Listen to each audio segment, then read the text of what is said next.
Assalamualaikum warahmatullahi wabarakatuh. My name is Maulidia. I will present about scientific approach. Scientific approach is a learning model or method that aims to improve student thinking abilities, train students in expressing ideas, improve students' learning outcomes, and develop students' character. Jadi di sini scientific approach merupakan model atau metode pembelajaran yang digunakan di kurikulum 2013 atau yang biasa disebut K13.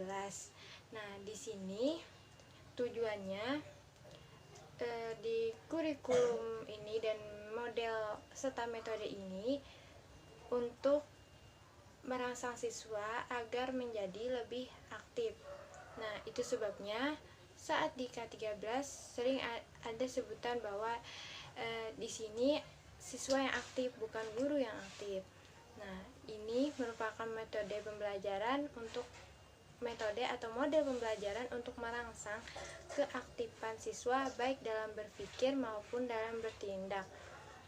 Jadi di sini siswa tidak hanya menyelesaikan masalah tetapi juga bisa merumuskan masalah. Siswa tidak hanya asal jawab seperti bisa menjawab saja, tapi siswa dapat mengerti lebih jelasnya lagi. Di dalam scientific approach ini terdapat 5 tahapan atau 5 steps. Yang pertama yaitu observing, yang kedua questioning, yang ketiga experimenting, yang keempat associating, dan yang terakhir yaitu communicating. Yang kita akan membahas yang pertama. Yang pertama yaitu observing atau mengamati. Dalam kegiatan ini siswa mengamati bahan yang telah diberikan oleh si guru. Misalnya sebelum menjelaskan, guru memberikan bahan pembelajaran yang berupa video, bisa berupa buku LKS. Nah, itu merupakan bahan untuk siswa amati.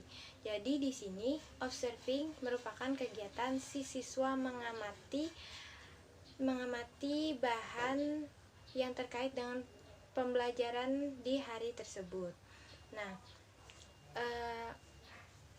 salah satu contohnya misalnya dalam bahasa Inggris, pembelajaran bahasa Inggris, siswa mengamati dialog sederhana terlebih dahulu. Ya, di dalam dialog itu terdapat ekspresi atau penyebutan angka, misalnya ekspresi sedih, senang. Nah, itu merupakan dasar dari bahan atau materi yang akan dijelaskan oleh guru yang terlebih dahulu ditayangkan dalam sebuah video. Nah, selanjutnya kegiatan mengamati ini bisa dibarengi dengan partisipasi siswa, keaktifan siswa. Bisa siswa menulis apa yang misalnya ada vocabulary yang baru mereka temukan dalam video tersebut, bisa mereka tuliskan atau bisa mereka simpan terlebih dahulu sebagai bahan untuk bertanya. Nah, yang kedua stepnya yaitu questioning atau bertanya. Dalam tahapan ini siswa yang bertanya kepada guru. Apa yang ditanyakan siswa? Di sini siswa menanyakan perihal hal yang sudah mereka amati di tahapan sebelumnya. Nah, munculnya questioning ini merupakan suatu kemajuan dalam proses pembelajaran.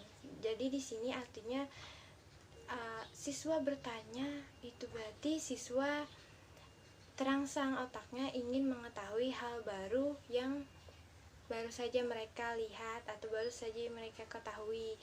Itu berarti proses pembelajarannya berhasil. Itu berarti bahan materi yang harus disajikan juga harus menarik dan baru. Misalnya Contoh biasanya kan teks-teks deskriptif, masa contohnya selalu idola artis. Cobalah ubah hal-hal bahan materinya lebih baru, lebih menarik lagi, misalnya pahlawan di daerahnya, pahlawan di daerah tempat sekolah tersebut. Tahapan yang ketiga yaitu experimenting atau bereksperimen. Nah, maksudnya di sini merupakan kegiatan untuk mengembangkan kemampuan siswa tadi. Setelah mereka mengamati, mereka bertanya, mereka mencoba membuat eksperimen. Eksperimen ini dapat berupa menjawab soal-soal dari guru yang telah tersedia atau menjawab LKS. Nah, dari sini guru juga dapat memberikan umpan balik, karena di sini peran guru adalah membimbing, memonitoring, membimbing proses pembelajaran. Jadi di sini guru adalah direktur sebagai pengontrol yang merencanakan pengelolaan aktivitas pembelajaran. Eksperimen salah satu contohnya misalnya dalam bahasa Inggris tadi kan sudah disediakan dialog kan, awal-awal itu sudah diberikan kesempatan bertanya juga. Jadi untuk bereksperimen, guru bisa meminta para siswanya untuk membuat dialog sederhana terlebih dahulu di kertasnya masing-masing. Nah, setelah itu akan dikoreksi bersama, misalnya dibahas bersama apa yang selanjutnya itu dituntaskan jika ada permasalahan yang masih belum dipahami. Tahapan yang keempat yaitu associating atau bisa juga disebut dengan bergaul ya. Jadi di tahapan ini siswa dan guru terlibat dalam kegiatan pembelajaran. Jadi di sini bisa dengan lebih mengembangkan tugas yang sebelumnya tadi. Yang tadinya siswa disuruh membuat kalimat dialog sederhana, di sini siswa diminta secara berkelompok agar mereka bisa berdiskusi, agar bisa berkompromi terhadap tugas mereka.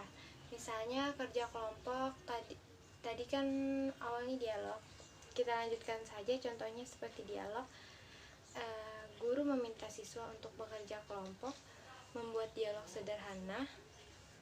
Nah, jadi di situ siswa bisa bekerja sama. Itu juga merupakan suatu kegiatan pembangunan karakter untuk para siswa agar bisa hidup bermasyarakat. Tahapan yang kelima yaitu communicating atau berkomunikasi. Jadi di sini maksudnya siswa mempresentasikan apa yang telah mereka kerjakan sebelumnya di tahapan sebelumnya tadi, menampilkan apa yang mereka buat. Misalnya presentasi kelompok, presentasi dialog bisa juga kan tadi awalnya dialog. Nah, jadi di sini tugas guru memberi umpan balik, saran, atau informasi lebih lanjut terkait dengan pekerjaan yang telah dikerjakan siswa secara berkelompok tadi. Pada tahap ini, guru memegang peran menyediakan informasi yang benar dan lebih luas lagi.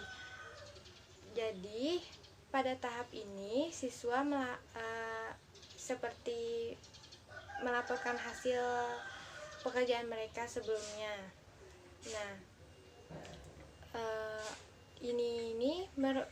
metode ini, tahapan ini melatih keberanian siswa, percaya diri siswa, rasa tanggung jawab terhadap kelompoknya atau dirinya sendiri.